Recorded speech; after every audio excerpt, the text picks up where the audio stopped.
certain feeling I notice every time you smile.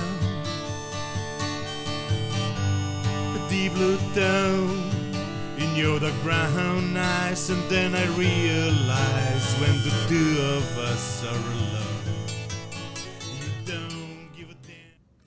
Hey, good morning. This is Dr. Thornley, and this is part 3 of my medical marijuana series.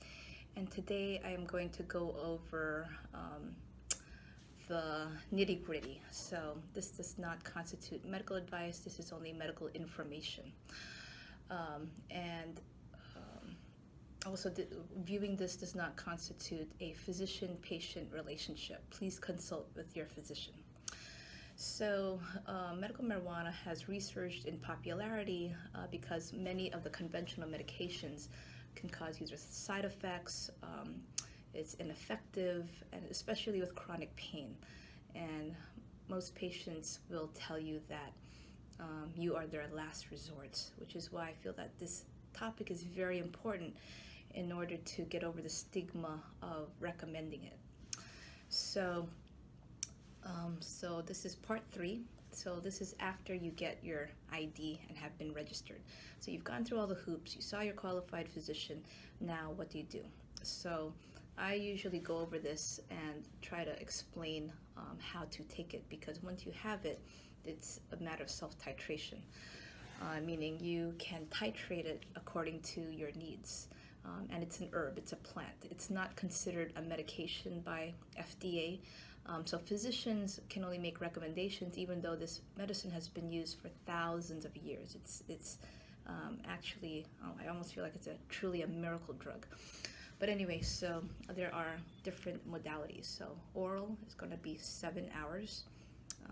If you use the vaporizer cartridge, it's about 1 to 2 hours. A cream is about 12 hours. And there's also a patch, according to what that entails. So when you start, I usually start with cannabidiol. That's the weakest type. So within your plant, the cannabis sativa plant, the hemp portion of the plant is the cannabidiol. It's non-intoxicating, non-euphoric, and it's not considered illegal. So when you get into the THC, Tetrahydrocannabinol, it's illegal. Possession of it can cause you to be arrested. Physicians can be questioned by the FBI, but it's well known that it's being recommended for many medical conditions. So usually I start with cannabidiol. I have the patient take it at twice a day. There's very little side effects. According to one paper, at higher doses of about 1,000, you can get vomiting, diarrhea, somnolence, and pyrexia, meaning you can get a fever and be sleepy. So if you've failed the cannabidiol, you want it to be in your steady state at least 5 to 7 days. So even if you use it once and you don't get any relief, then it needs to build up in your system. And then if you failed the cannabidiol, so give it a couple weeks. The next step would be 1:1 ratio of CBD and THC. You need a little bit of CBD to offset the side effects of THC, tetrahydrocannabinol. Tetrahydrocannabinol has a lot of medical properties, which I went over in my first part, including epilepsy, pain. In the animal model, it's anti-tumor, anti-inflammatory, and antioxidant. In the clinical world, it is used for spasms, it's used for seizures, it's used for pain, PTSD, anxiety. So it has a whole host of beneficial indications. So you want 1:1 ratio. Like I said before, CBD will offset the THC.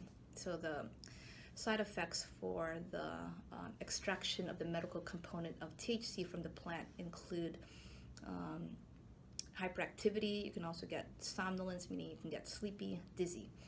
So the THC is much different from the substance that is used recreationally because the nurseries grow the plants, and there's a specific amount of sunlight, and there are different strains. So some plants will have more strains of THC, others will have more strains of CBD. And it has to be uniform in quality, which is why it's very pricey when you get it from a licensed dispensary, because the requirements are very rigid, but that's because the purity is what they say, and what they give you is exactly what is marketed. Unlike some other products, you can have a little bit of 1% hemp and call yourself CBD. You can have a few milligrams of THC and call yourself medical marijuana. So if you go outside of the licensed dispensaries, you're not really sure of the quality. I'm sure some of them are good, but there's also going to be a few that are getting away with the least amount of the medical qualities as possible. So I'll get patients coming to me saying, oh, it didn't work, I bought it online or at the flea market. So I direct patients towards licensed dispensaries. So going back to the ratio, you have 1:1, and then I usually have them go at the lowest milligrams as possible. Lowest is 510. If they have moderate symptoms, maybe I'd start at 50, and then I usually say you can do it twice a day for a week, see how you feel, then do it 3 times a day for a week if this is oral, and then go to the next ratio. So the ratio refers to the THC content. So it could be 1:1, 1:2. So 2 would be the 2 parts THC, 1 part CBD. 1:4, 4 parts THC, 1 part CBD. And it goes on and on and on. And I tell patients, try to go up by the next chunk of milligrams. So you can do 50, 60, 70, 80, etc. Do twice a day for a week, 3 times a day for a week. Go to the next stage of milligrams. And then when you're maxed out, then you go to the next ratio. So 1:1, go up incrementally by the week. 1:2, go by incrementally by the week, and then 1:4, etc.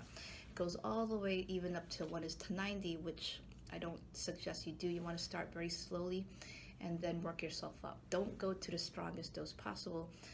Normally the highest dose of THC is reserved for, I don't want to disturb people, but for the very sick, so terminally ill patients who are end stage with severe chronic pain, hospice, palliative level.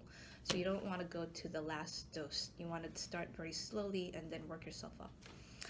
Okay, and also dispensaries suggest that you only try 2 modalities at a time. So if you do a cartridge is short acting. You can use that for breakthrough symptoms, meaning symptoms that come out during the day, not relieved by your morning meds.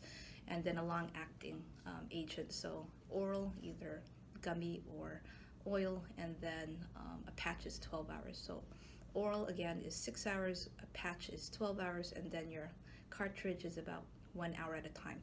When you use your cartridge, it's about 1 milligram a puff depending on the dispensary, and most dispensaries say a high dose is anywhere between 100 to 300 milligrams of the THC, so it depends on the patient. So this is just a rough